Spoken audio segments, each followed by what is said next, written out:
Let's learn about the Statue of Liberty. The Statue of Liberty is one of America's most famous landmarks.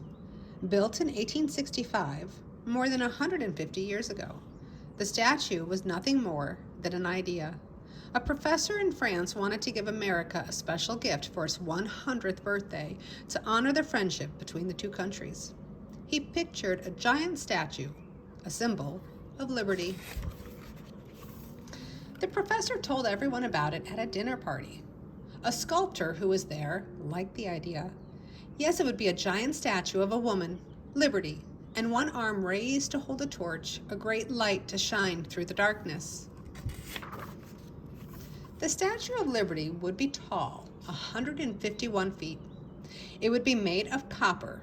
Copper was lightweight, and it was cheaper than other metals. Plus, copper was easy to shape. But what would hold the statue up on the inside? The sculptor didn't know. He'd figure that out later. With copper, the sculptor could also create the Statue of Liberty in pieces. The pieces would fit together like a puzzle. He started with a very important part, the torch. A team of men worked for months to get it done. What was the rush? The professor and the sculptor wanted to send the torch to America. The whole statue wouldn't be done in time for America's 100th birthday, but one part could be. In August 1876, the torch was shown at the Centennial Exhibition in Philadelphia. It was a hit. After the fair, the torch stayed in America for 6 years. It stood in a New York City park until the rest of the statue was finished. Back in Paris, the sculptor worked on the statue's head. When it was done, people paid to go inside. They climbed stairs to look out the windows in Liberty's crown. With this and other money-making ideas, the professor raised enough to complete the statue. But what would hold the statue up? The sculptor finally found an engineer to solve the problem.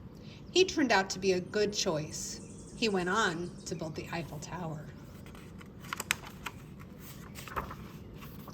For the Statue of Liberty, the engineer made a framework of iron beams and bars.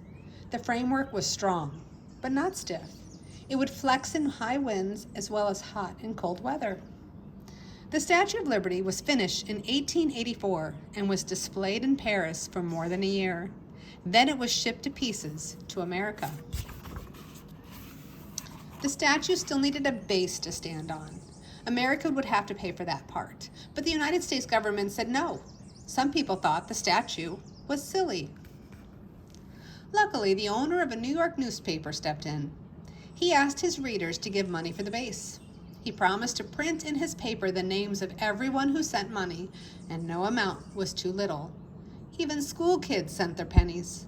Soldiers, factory workers, farmers, and doctors gave too. More than 100,000 people helped.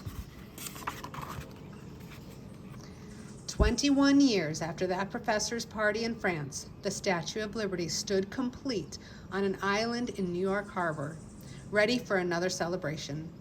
A huge French flag covered the face. The sculptor pulled a cord and the flag dropped away. Whistles blew, people cheered. The Statue of Liberty was home. Back then, the statue was the color of a copper penny. As the years went by, the weather turned it green. Lines from a poem about freedom were added to the statue in 1903. Give me your tired, your poor, your huddled masses yearning to breathe free. The statue changed in another way too. Over time, it became a powerful symbol. Millions of people from other countries came to New York by ship, seeking better lives in the United States. Some had left their homes because of war. Some had left because they felt unsafe. Others wanted religious freedom. Once they arrived in America, they became workers, business owners, and inventors. They helped make America a great country.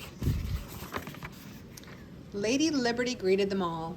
To these people, the Statue of Liberty stood for America. It stood for hope. It stood for freedom. She still stands for all of these things today. The end.